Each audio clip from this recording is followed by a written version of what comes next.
Hello दोस्तों, कैसे हैं आप लोग। स्वागत है आप लोग का हमारे इस वीडियो में। तो आशा करता हूं कि इससे पहले मैं जो आप लोगों को जीके बताया था वो सभी आप लोगों के समझ में आ गए होंगे और कभी नहीं भूलेंगे। किसी भी एग्जाम में जाएंगे तो वो क्वेश्चन आएगा तो आप बना देंगे। तो ठीक है दोस्तों, तो अब मैं लेके आया हूं आप लोगों के सामने जीके का पार्ट 11 जो बहुत ही महत्वपूर्ण है।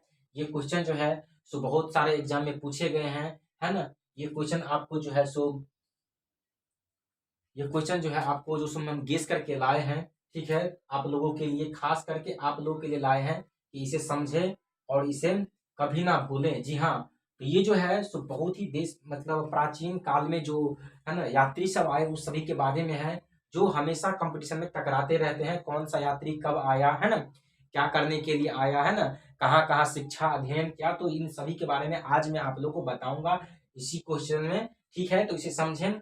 इसमें आपको मैं टॉप 10 क्वेश्चन बताऊंगा जिसको आपको अच्छा से समझना होगा। लेकिन सबसे पहले आप कहाँ से हमारा वीडियो देख रहे हो। हमारे वीडियो को यदि आप लोग को अच्छा लगता है तो हमारे चैनल को सब्सक्राइब कीजिए और वीडियो को आगे बढ़ाइए, अपने दोस्तों में शेयर कीजिए। तो ठीक है दोस्तों, अब मैं वीडियो को फास्ट करता हूँ और आप लोग को समझाता हूँ फास्ट में। ठीक है, तो समझिएगा। पहला क्वेश्चन है मेरा। चलिए, IQ पावर आप लोग का तेज है तो जानते हैं। पहला क्वेश्चन है हमारा, अलबरूनी कहाँ का रहने वाला था। जल्दी से बताइए, देख लीजिए। अलबरूनी यात्री था, क्या था एक अलबरूनी, क्या था, यात्री था। कहाँ का रहने वाला था अलबरूनी, बताइए। अलबरूनी जो था ख्वारिज्म या खीव का रहने वाला था। कहाँ का रहने वाला था अलबरूनी, ख्वारिज्म या खीव का रहने वाला था। तो आप लोग समझ रहे हैं ना।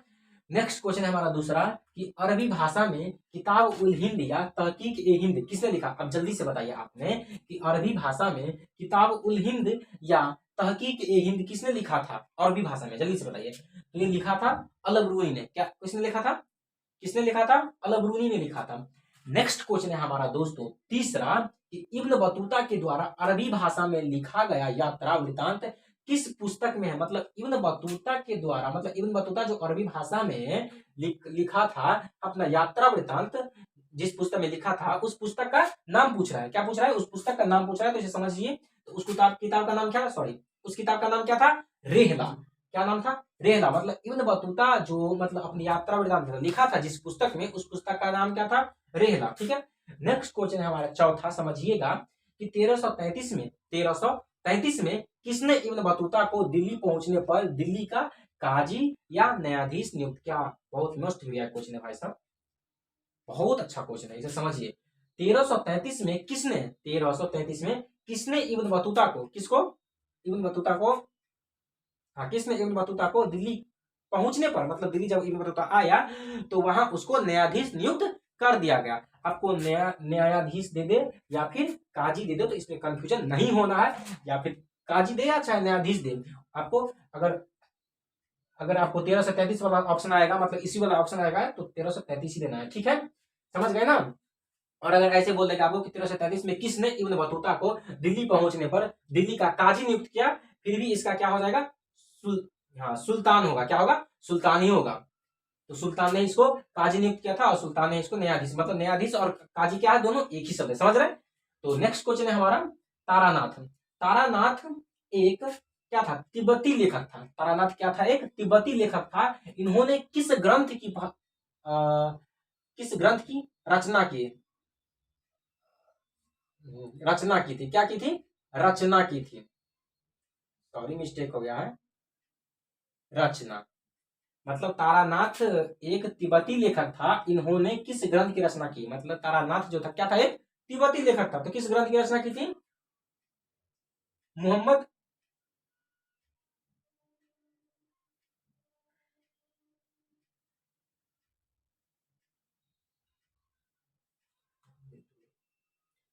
सॉरी, ये नहीं होगा, मोहम्मद नहीं होगा। ये तो सुल्तान जो था, सुल्तान मोहम्मद बिन तुगलक था। मतलब चौथा क्वेश्चन जो हमारा था ये वाला, हाँ ये वाला, 1333 में किसने इब्न बतूता को दिल्ली पहुंचने पर दिल्ली का काजी या न्यायाधीश नियुक्त किया। तो उसका नाम क्या था, सुल्तान मोहम्मद बिन तुगलक उसको, है ना, न्यायाधीश नियुक्त किया। किसको, तो इब्न बतूता को। समझ रहे हैं, कब, तो 1333 ईस्वी में। ऐसे क्वेश्चन आपको पूछ देगा, समझ रहे हैं।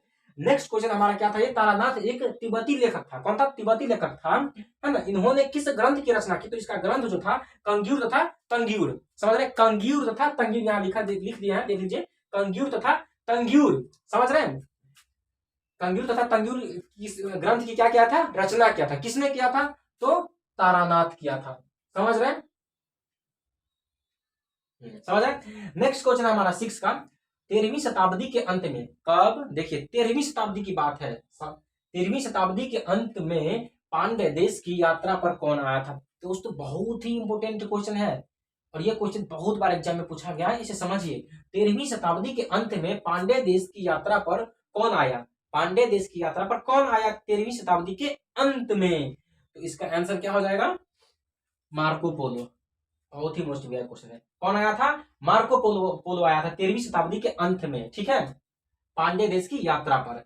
अब नेक्स्ट क्वेश्चन हमारा सातवां कि अलेक्जेंडर कनिंघम जो था, है ना, अलेक्जेंडर कनिंघम, उसका दूसरा नाम क्या है। तो आपको मैं बता दूं, ये लोग ये सब आप सबको पता होगा कि अलेक्जेंडर कनिंघम का दूसरा नाम था, क्या था, बताइए, अलेक्जेंडर कनिंघम का दूसरा नाम क्या था, सिकंदर था, क्या था, सिकंदर, यहां लिख दिया हूं सिकंदर, समझ रहे हैं।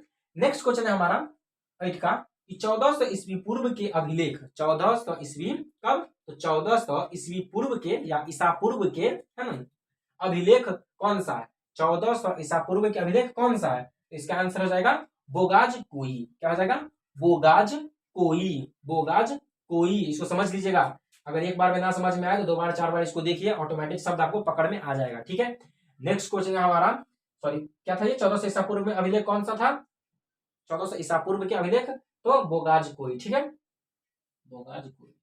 नेक्स्ट क्वेश्चन हमारा 9 का है, मध्य भारत में कब, तो मध्य भारत में भागवत धर्म विकसित होने का प्रमाण किस स्तंभ लेख से प्राप्त होता है। मध्य भारत में जो है भागवत धर्म विकसित होने का, कौन सा धर्म विकसित होने का, तो भागवत धर्म विकसित होने का प्रमाण किस स्तंभ में मिलता है, मध्य भारत में किस स्तंभ में मिलता है, तो गरुड़ स्तंभ लेख में मिलता है, कहां में मिलता है, गरुड़ स्तंभ लेख में। बहुत मोस्ट भी क्वेश्चन है, तो समझिएगा, ठीक है। मध्य भारत में क्या रहा है, मध्य भारत में भागवत धर्म विकसित होने का, मतलब भागवत धर्म जो विकसित हुआ था उसका प्रमाण किस स्तंभ में प्राप्त है, तो गुरु स्तंभ लेख में प्राप्त है, ठीक है, सॉरी गरुड़ स्तंभ लेख में प्राप्त है, गरुड़ स्तंभ लेख। नेक्स्ट क्वेश्चन हमारा 10वां का कि सबसे पहले भारतवर्ष का जिक्र किस अभिलेख में किया गया, मतलब सबसे पहले जो भारतवर्ष का जिक्र किया गया था वह किस अभिलेख में किया था, कौन से अभिलेख में किया था, ठीक है।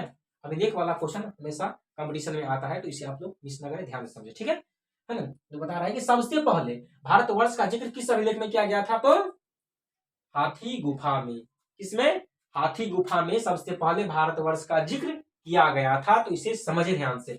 नेक्स्ट क्वेश्चन ये आप लोगों के लिए है, इसका उत्तर आप लोग हमें कमेंट करें कि दुर्भिक्ष का जानकारी, किसका जानकारी, दुर्भिक्ष का जानकारी देने वाला अभिलेख कौन सा है, उनका नाम बताएं, दुर्भिक्ष का जानकारी देने वाला जो है सो अभिलेख कौन सा है, इसकी हमें उत्तर आप लोग कमेंट में करें। अति महत्वपूर्ण प्रश्न है, इस सबको समझ लीजिए, नहीं समझ में आता 2 बार 4 बार वीडियो को देखिए, है ना, ऑटोमेटिक समझ में आ जाएगा आप लोगों को। तो मिलते हैं नेक्स्ट वीडियो में दोस्तों, जय हिंद।